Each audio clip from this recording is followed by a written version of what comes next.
dal leen ak jàmm ñu xëy tàqan yi yéenekaay yi xëyandoo nag tàmbaleeg Le Soleil yéenekaay jant boobee naka effet de la crise naka maanaam jeexital yi nga xamante ni si crise russo-ukrainienne naka dal dina koy indi nag ak importance yi nga xamante ni si moo ñeel wàllum Afrique naka Macky Sall naka fas na dellu foofee ca Kiev ak ca Moscou ngir rek dox tànk jàmm wis sa ndox mu sedd ndax mbir moomee kat mënatu na doon loo xamante ni daay wéy ndax guerre boobee am na lu bëri loo xamante ni yàq na ko ci dundi ni ko doomi aadama yi waaye itam ci jafe-jafe yi nga xamante ni si moo lalu ci ni askan yu nar a toogee loolee tax nag Macky Sall fas yéene dox tànk jàmm ngir rek indi ndox mu sedd wis ko ci loolee nag dina ca baax lool nag ndax yéenekaay bi di leen fa yéenekaay la mu xamle rek moo di ci jamono ji naka Macky moo ki diagnostiqué ak fatigue générale maanaam naka lottu damu sonn taay ndax li nga xamante ni si moo lalu ci ko askan wi te loolee nag dara waralu ko lu muy guerre googee di am ci diggante Russie ak Ukraine loolee naka tax ni nag Macky Sall war a sumi ab dàllam rek doom doxi tànk jàmm ngir loolee mën a dàkk lu mu ci doon lu nag réew mi quotidien ca la xëy naka di waxaat naka conflit ukrainien boobee naka Macky Sall dina dem ca Russie ak ca Ukraine loolee lépp naka ngir wis sa ndox mu sedd waxtaan ak ñoom ñu bàyyi li nga xamante ni si moo di ngànnaay pile yéenekaay bi Sud Quotidien modification jëm ci liste départementale yi nga xamante ni respecté wul parité bu yeewi askan wi naka foofee ca diwaanu Dakar waa DG yi naka nee nañu lànk nañu ba tëddi suuf ne loolee moom fini rek saye jeex nañu jullépp tubaab dañu xam ne liste boobu même bokkatul ci élection yi ñu jëm yeewi askan wi nag indi ab réplique jëm ci plan boo xamante ni si ab kamikaze contre Benno Bokk Yaakaar ndax nee nañu daal fi mu ne nii loolee moom mënuñ koo bàyyi mu jàllee noonu l'expert électoral Ndiaga Sylla naka moom jël na contre-pied DGE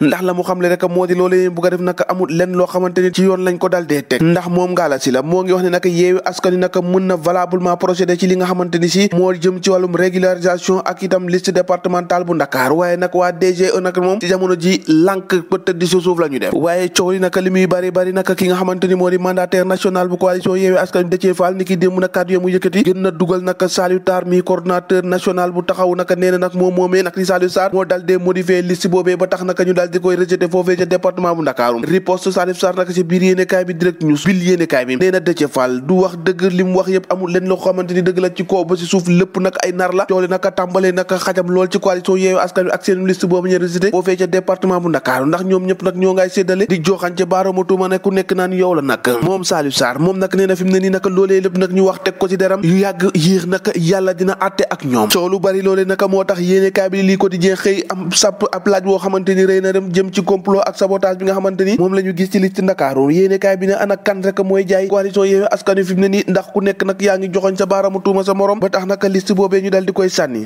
en tout cas problème yu bari na de tribune yéenekaay dikkaat naka ci wàllum rejet liste boobee nga xamante ni si foofee sa diwaanu Ndakaaru la Macky Sall ñamu investir naka ay gone Khalifa Sall la ubbil yéenekaay bi tribune moo ñuy waxee nag yéenekaay bi samp ab laaj ndax nekkul ne loolu mooy dil bi lu mu ci doon am na lu ciy xeeñ ubbil yéenekaay ba tey wax nag ci invalidation liste Yewwi Askan Wi Macky Sall peut compter sur le soutien des khalifistes nga ni ma lan les propos de Déthié Fall moom naka kaddu ya mu yëkkati naka dafay confirmer rek soupçon bi nga xamante ni si moom la ñu am ci liste yi ñu sacrifié ci diwaanu Ndakaaru wàlli politique ci biir yéenekaay bi moom njiital la gëm sa bopp Bougane Gueye Dany borom des médias moom naka daal dinay génne ay preuve yoo xamante ni si dafay wane rek ne Macky Sall dafay fraude ngir rek a jéem ko éliminer waaye naka jàpp na ne loolu moom xeex laay doon du ko nangu tey du ko nangu ëllëg Walfadjri quotidien dikkaat ci liste non paritaire bu Yewwi Askan Wi ca diwaanu Ndakaaru séquelle d'un mariage contre nature maanaam dañoo mariage boo xamante ni daanaka xel mënu koo nangu loolee naka tax maître Moussa Diop ne engagé na bu baax a baax responsabilité Khalifa Sall ndax jàpp nañu ne lépp luy njiiñ moom mooy njàkk le mandat yéenekaay ne parité ak parrainage au Sénégal coalition Yewwi Askan Wi ak Benno Bokk Yaakaar ñoom ñëpp nag en flagrant délit lañ leen war a teg ndax ñoom ñëpp nag dañoo jàpp ne dañoo violé li nga xamante ni si moo di code électoral bi le quotidien yéenekaay xëy dalal naka Ousmane Sonko mi nga xamante ni sax war naa jàkkaarloo ak juge suprême gannaaw bi nga xamante ni dafa am ay forme irrégularité waanaam yoo xamante ni si lalu wóot ki ci yoon mu daal di koy def préfet bi naka daal di introduire maanaam dugal ab recours boo xamante ni dafa jëm ci annulation acte yi nga xamante ni si